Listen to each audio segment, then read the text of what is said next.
बहुत समय पहले की बात है। घनी जंगलों और हरी भरी खेतों से घिरा एक छोटा सा गांव था। गांव बड़ा नहीं था, पर जीवन की चहल पहल वहां अलग ही थी। मिट्टी की कच्ची गलियां, छप्पर से ढकी झोपड़ियां और शाम ढलते ही बैलों की गाड़ियों की घरघराहट, ये सब गांव की पहचान थी। उसी गांव में एक लकड़हारा रहता था, जिसका नाम था रामू। लोग उसे रामू लकड़हारा कहकर पुकारते। उसके पास न तो जमीन थी, ना ही कोई और साधन।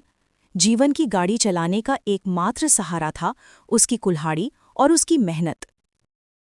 रामू की एक छोटी सी झोपड़ी थी, जो गांव के किनारे बनी हुई थी।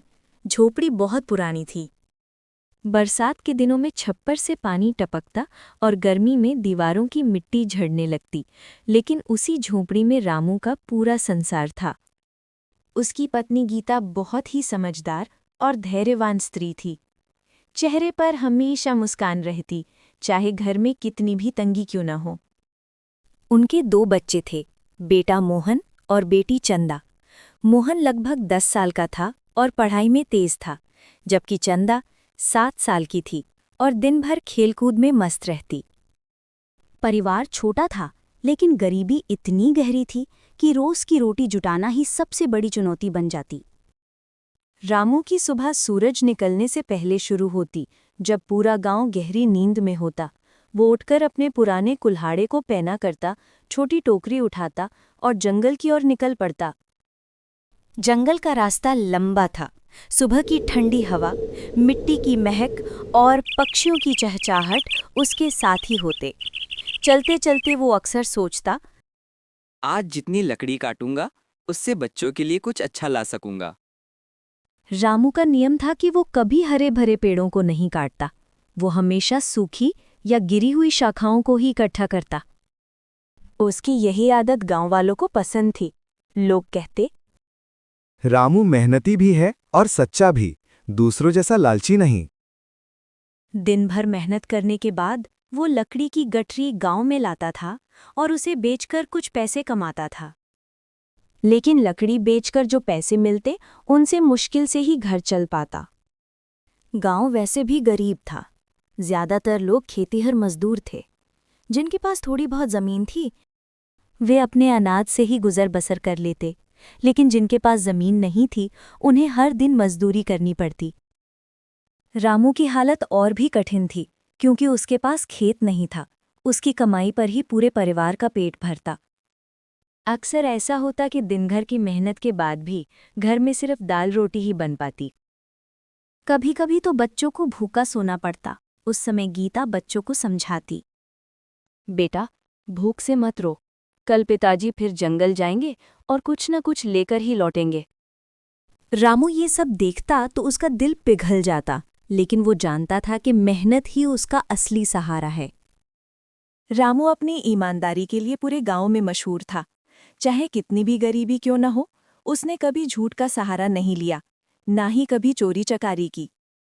एक बार की बात है, रामू जंगल में लकड़ी काट रहा था कि अचानक उसे एक पुराना थैला मिला। थैले में चांदी के कुछ सिक्के थे। उसने सिक्के उठाए और देर तक सोचता रहा। उसके मन में आया, अगर मैं ये सिक्के रख लूं तो कई दिन तक बच्चों का पेट भर सकता हूं। लेकिन अगले ही पल उसने मन में ठान लिया, नहीं, ये सिक्के मेरे नहीं हैं, इन्हें रखना चोरी होगी। रामू ने थैला गांव के सरपंच को दे दिया और कहा, सरपंच जी, ये सिक्के मुझे जंगल में मिले।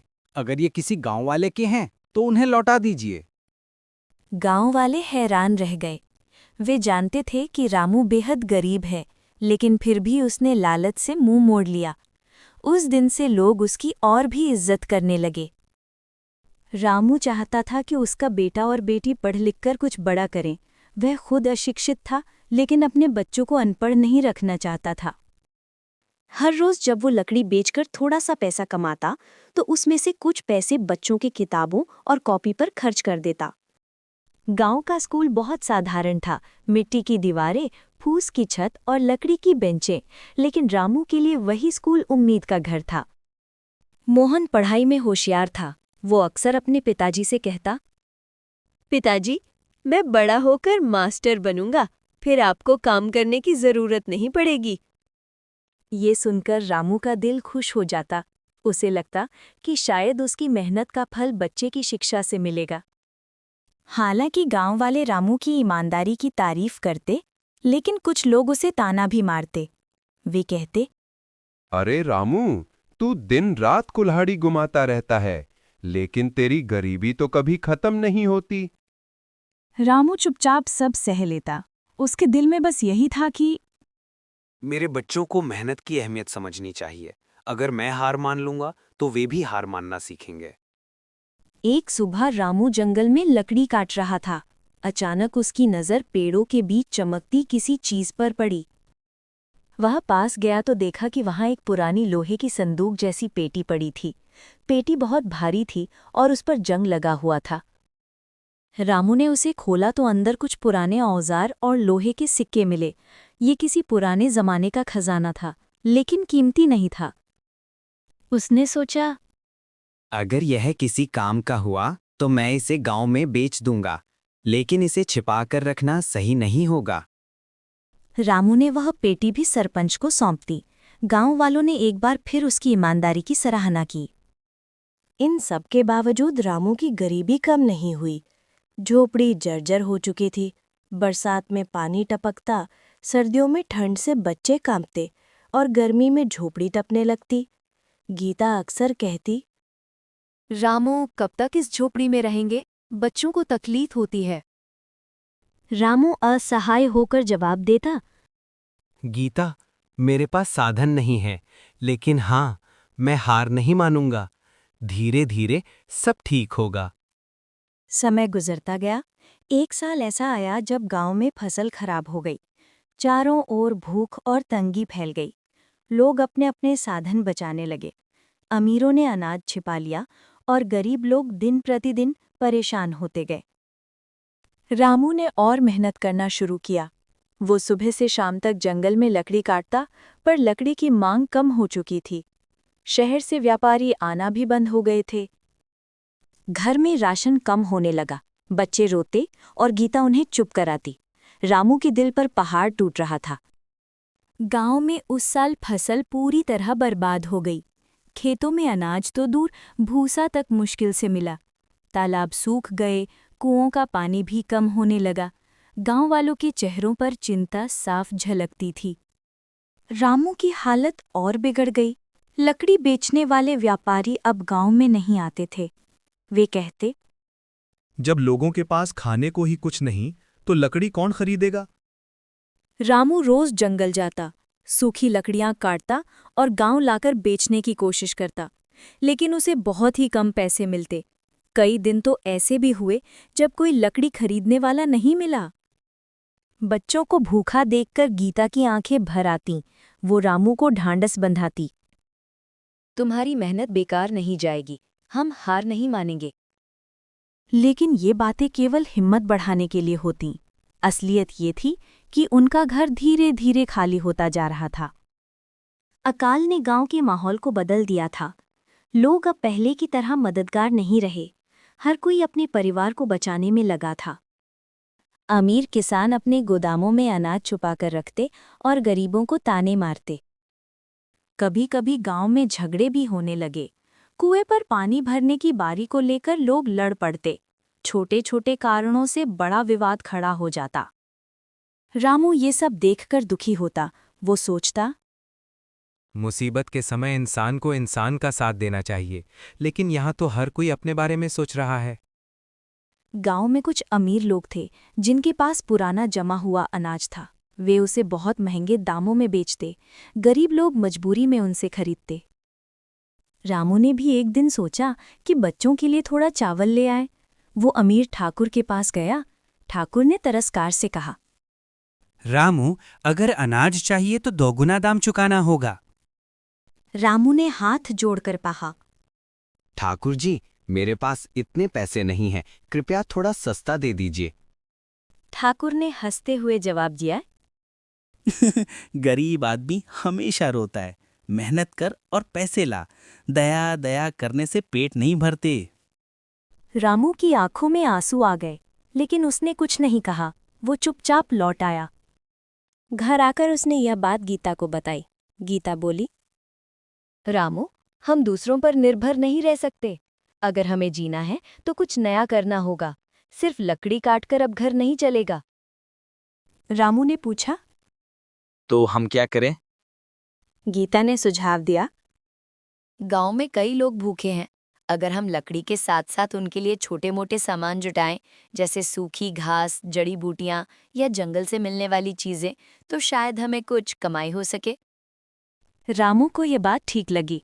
उसने अगले ही दिन जंगल में लकड़ी के साथ साथ जड़ी बूटियां और सूखी घास भी इकट्ठा करना शुरू किया। शुरुआत में कमाई कम हुई, लेकिन धीरे धीरे उसे कुछ पैसे मिलने लगे। ये नया रास्ता था और उसने घर की हालत थोड़ी बेहतर कर दी। अब घर में कभी कभी बच्चों के लिए गुड़ या चने भी आ जाते। गीता ने लकड़ी और घास से घर का चूल्हा भी सुधार लिया। मोहन और चंदा भी पिता की मदद करने लगे। मोहन किताबों के साथ साथ जंगल की जड़ी बूटियों के बारे में सीखने में रुचि लेने लगा। रामू का ये नया काम देखकर कुछ लोग खुश हुए, लेकिन कुछ ईर्ष्यालु हो गए। वे कहते, देखो, गरीब रामू अब जड़ी बूटियां बेचने लगा है, कल को अमीर बन जाएगा। गांव के कुछ व्यापारी उससे नाराज भी हो गए, क्योंकि अब लोग उनसे कम सामान खरीदते और रामू से लेना पसंद करते। एक दिन गांव के एक व्यापारी ने रामू से कहा, तू हमारे धंधे में टांग मत अड़ा, वरना अंजाम अच्छा नहीं होगा। रामू ने शांत स्वर में जवाब दिया, मैं किसी का हक नहीं छीन रहा, बस अपनी मेहनत कर रहा हूं। जो लोग मेरी चीज लेना चाहते हैं उन्हें क्यों रोकूं? रामू जब भी जंगल जाता, वह वहां के वातावरण को ध्यान से देखता। उसे लगा कि जंगल केवल लकड़ी का भंडार नहीं है, बल्कि वहां जीवन के लिए बहुत कुछ छुपा है। उसने पेड़ों की छाल, पत्तियों और जड़ों का उपयोग सीखना शुरू किया। धीरे धीरे वो समझ गया कि कौन सी जड़ी किस काम आती है। यह ज्ञान उसने किसी से नहीं सीखा, बल्कि अपनी मेहनत और जिज्ञासा से पाया। मोहन ने भी अपने पिता से प्रेरणा ली। वो स्कूल के मास्टर जी से पूछता, सर, जंगल में जो पौधे हैं, क्या हम उनके बारे में किताबों में पढ़ सकते हैं? मास्टर जी मुस्कुराकर कहती, हाँ बेटा, विज्ञान यही तो सिखाता है, प्रकृति को समझना। धीरे धीरे मोहन गांव का सबसे होशियार लड़का बन गया। वो पढ़ाई में भी अच्छा था और अपने पिता के काम में भी मदद करता। रामू को अपने बेटे पर गर्व होने लगा। उसे लगता कि अगर वो खुद गरीब है तो क्या हुआ, उसका बेटा जरूर कुछ बड़ा करेगा। लेकिन जिंदगी इतनी आसानी से कहाँ सुधरती है। एक दिन गांव में कुछ लोग रामू के घर आए। वे वही व्यापारी थे जो उसकी तरक्की से जलते थे। उन्होंने धमकी दी, रामू, अगर तूने जड़ी बूटियां बेचना बंद नहीं किया तो तुझे गांव से निकाल देंगे। रामू ने डरने के बजाय साहस से कहा, मैं किसी की चोरी नहीं कर रहा, मैं सिर्फ मेहनत कर रहा हूं। अगर मेहनत करना गुनाह है तो तुम मुझे गांव से निकाल सकते हो। गांव वालों में से कुछ लोग रामू की समर्थन में खड़े हो गए। वे बोले, रामू ईमानदार है, ये मेहनत करके जी रहा है, इसे क्यों रोकोगे? लेकिन कुछ लोग व्यापारी के साथ थे। इस तरह गांव 2 हिस्सों में बंट गया। ऐसे समय में गीता ने रामू को संभाला। उसने कहा, डरने की जरूरत नहीं। सच और मेहनत के रास्ते पर चलने वाले को मुश्किलें जरूर मिलती हैं, लेकिन अंत में जीत उसी की होती है। रामू ने पत्नी की बात सुनी और अपना काम जारी रखा और एक दिन सफल इंसान बन गया।